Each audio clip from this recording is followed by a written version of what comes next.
I'm going to kick off today's show by taking a question from one of our callers. One of my favorite things about speaking and traveling and doing radio or podcasts is interacting with people and making them part of what I do. I respond to a lot of people who direct message me on social media because we're in this journey together, and a huge part of politics is not just ideas, but people.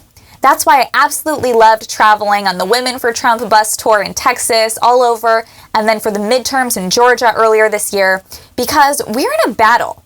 And being on the ground, that's where the action happens. That's where the people are. And you talk to so many people saying, "Keep it up, girl," or they'll tell me about their own lives, and keeping people at the center of politics is what really keeps you grounded in reality. So let's take a caller. This call is from Vicky. Hi, this is Vicky. Being that you are young, conservative, and a university graduate, what advice do you have for a young person of similar beliefs faced with the liberal progressive agenda that is found on our college and university campuses? How do you think parents can prepare their children for this experience? Thank you for calling in, Vicky. Wow, what a conundrum of our time. Vicky is asking what you should do if you are a student looking to go to college, or even a parent. How do you decide where your child should go to college considering the current state of political indoctrination and higher education? Well, I'm going to be very honest, Vicky. If we were living in another time, I might have said, sure, send your child to the best school they get into, or a school that suits their major or what they want to do, and so on. But in today's environment, I think a lot of parents who did that are having buyer's remorse, because so many parents have one child who goes to a woke school and graduates just fine, as strong as ever. But then they have another child who graduates from a woke school, a completely different person, completely indoctrinated. And so they have regrets and wish they had never sent the second child there. And I will say that indoctrination happens because, one, these schools are becoming worthless cesspools of leftism and Marxism and are imposing one-party views on the students. And two, some young people just aren't strong enough to take it. For some, it changes you.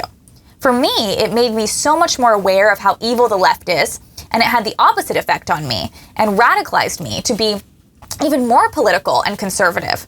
But for many young people raised in conservative homes who are sheltered and not exposed to the world, college can be a jolt. So my advice to you, based purely on ideology, is don't send them there. Now, another point to touch on, which I didn't get to before, is the cost of college. The value of college, as far as what kind of job you can get thereafter based on your degree, is changing. And this also leads us to the same conclusion, which is that far more people are succeeding by going to a trade school. My husband grew up in West Texas on a cattle ranch, and one of his best friends is a welder now and makes a lot of money. He's doing phenomenally. But others we know from Dartmouth who majored in feminist literature or gender studies can't find jobs, or they're working at Starbucks. So I really recommend trade schools. And if you're someone who wants to learn more of the liberal arts, I can't recommend Hillsdale enough.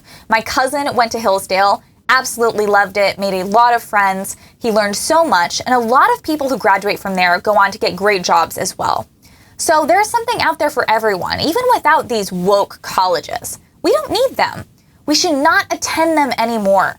The only kind of person I would recommend maybe attending a woke college is someone who wants to be a secret agent or a mole for our side so they can do things in the future that benefit us. But other than that, please don't go to these schools and do not donate money to them. Dartmouth has actually gotten worse in just the last few years since I've been out of school because the last few older good professors have retired now. So spare yourself the financial drain as well as the mental drain and go elsewhere.